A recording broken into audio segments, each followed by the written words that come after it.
ഈ ഇട്ടിരിക്കുന്ന ഉടുപ്പ് ഉൾപ്പെടെ കുറച്ച് ഡ്രസ്സ് എനിക്ക് ബർത്ത്ഡേക്ക് ഗിഫ്റ്റ് കിട്ടിയായിരുന്നു കേട്ടോ. അപ്പം അന്ന് ഞാനൊരു വീഡിയോ ഇട്ടായിരുന്നു. അപ്പോൾ ബർത്ത്ഡേക്ക് എനിക്ക് ഗിഫ്റ്റായിട്ട് കിട്ടിയ ഡ്രസ്സുകളെല്ലാം തയ്ക്കാൻ കൊടുക്കാൻ പോകുന്ന ഓർത്തിട്ടോ. ആക്ച്വലി തയ്ച്ചിട്ടിട്ട് കുറച്ചാളായിട്ടോ, പക്ഷെ അത് കാണിക്കാമെന്ന് പറഞ്ഞ കാര്യം ഞാൻ വിട്ടുപോയി. ഇപ്പോഴും ഓർത്തൊരെണ്ണം സാരി ആയിരുന്നു, അത് ഈ ഒരു മോഡലിലാണ് നമ്മൾ തയ്പ്പിച്ചത്.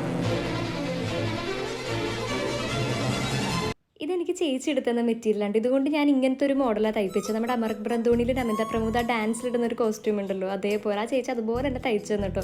സാധാരണ എല്ലാ ഡ്രസ്സും അമ്മയെ തയ്ക്കാറ്. ഇപ്പം അമ്മയ്ക്ക് നടുവിന് കുറച്ച് ബുദ്ധിമുട്ടുള്ളതുകൊണ്ട് പുറത്താണ് തയ്പ്പിക്കാൻ കൊടുത്തത്. പള്ളിനട ഇന്ദിരാ റോഡിൻ്റെ അവിടെ ആയിട്ടാണ് കേട്ടോ. തയ്ക്കാനും നല്ല പാടകാര്യം, നല്ല സ്റ്റോൺ വർക്ക് ആയതുകൊണ്ട് കുറേ ആ ചേച്ചി കഷ്ടപ്പെട്ടിട്ടുണ്ട്. ഇതെനിക്ക് അമർനാഥ് വാങ്ങി തന്നിട്ടുണ്ട്. ഇൻസ്റ്റ വഴിയാണ് പരിചയപ്പെട്ടത്. ഞങ്ങൾക്ക് ഇവിടെ കുഞ്ഞനിയനെ പോലെയാണ്. ഇപ്പം ശരിക്കും ഇതാണ് ഇടാൻ ഏറ്റവും സുഖം, ഞാൻ ഏറ്റവും കൂടുതൽ ഇട്ടേക്കുന്ന ഡ്രസ്സ്.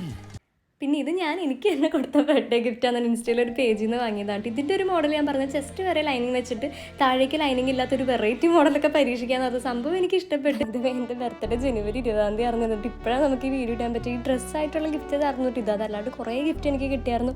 അതെല്ലാം ഞാൻ സെലക്റ്റീവായിട്ട് കട്ട് ചെയ്തൊരു ബ്ലോഗായിട്ടൊക്കെ ഇടാമെന്ന് ഓർത്തിട്ട് പിന്നെ ഓരോ തിരക്കാരണം അത് ഇടാൻ പറ്റാണ്ടായി പോയതാണ്. അപ്പോൾ എന്തായാലും എത്രയും വേഗം ആ വീഡിയോ ഇടുന്നതാണ്. അപ്പോൾ അന്ന് എനിക്ക് ഗിഫ്റ്റ് അയച്ചു തന്നവരും വിഷ് ചെയ്തവർക്കും എല്ലാവർക്കും ഒരുപാട് നന്ദി. എല്ലാവരെയും ദൈവം അനുഗ്രഹിക്കട്ടെ.